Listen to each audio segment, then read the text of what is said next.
আপনি কি কখনো মুরগির খামারে গিয়ে মনের শান্তি পেয়েছেন?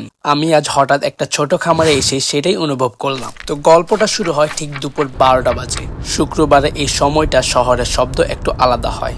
আজকের রাস্তাটা শুধু যাত্রা না, আজকের যাত্রা ইবাদতের দিকে। রওনা দিলাম জুমার নামাজ পড়ার জন্য। চারপাশে গাড়ি। আজকে জুমা মসজিদে দেখলাম অনেকটা মানুষ এসেছে। আমরা আমাদের গাড়িটা সুন্দরভাবে একটি নির্দিষ্ট জায়গায় পার্কিং করলাম। গাড়িটা রেখে হেঁটে গেলাম মসজিদের দিকে।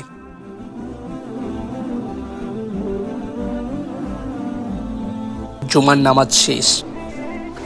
মসজিদে এই সৌন্দর্য, এই পরিবেশ চোখে লাগছে না, মনে লাগছে।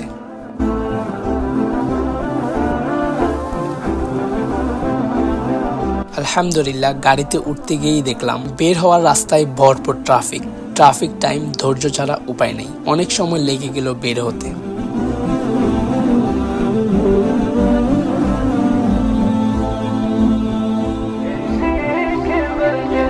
কিন্তু যাই হোক, আলহামদুলিল্লাহ, এবার রওনা দিলাম বাগানের পথে।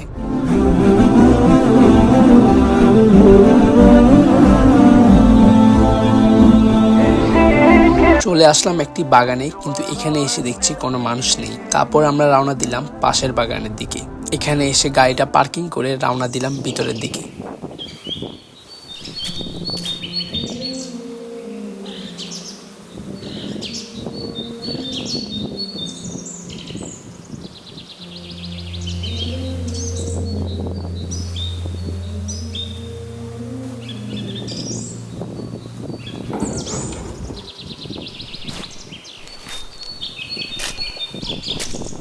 ভিতরে ঢুকে দেখি একটা ছোট মুরগির খামার, যেখানে মুরগি হাঁস রয়েছে। মুরগি হাঁস তারা নিজেদের মধ্যেই মিলেমিশে আছে। কোনো তাড়াহুড়া নেই, কোনো কোলাহল নেই। এই জায়গাটাতে দাঁড়িয়ে হঠাৎ বুঝলাম মুরগির ফার্মে এসে মুরগিদের যে অনুভূতি, সেটা সত্যি অন্যরকম।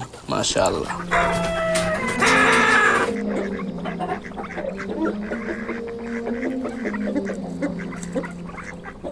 ভাইয়ের থেকে জানলাম যে ওনারা নাকি হাঁসের ডিমও বিক্রি করে। তো এখান থেকে আমরা কিছু হাঁসের ডিম নিয়ে নিলাম। তো ডিমগুলো আমি যাই গাড়িতে রাখলাম। তো আরেকটা মুরগি ঘরে আসলাম। এখানে সবগুলো ছোট ছোট মুরগি, 800 গ্রাম 900 গ্রাম এরকম।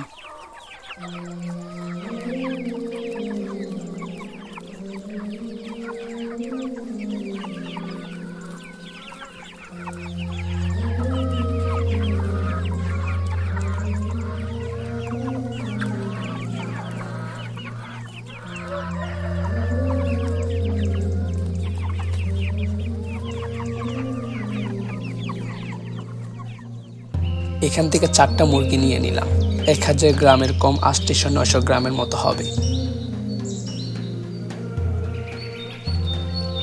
মুরগিগুলো কেটে রেডি করতে সময় লাগবে। ততক্ষণে ভাবলাম চলুন এই ছোট বাগানটা একটু ঘুরে দেখি।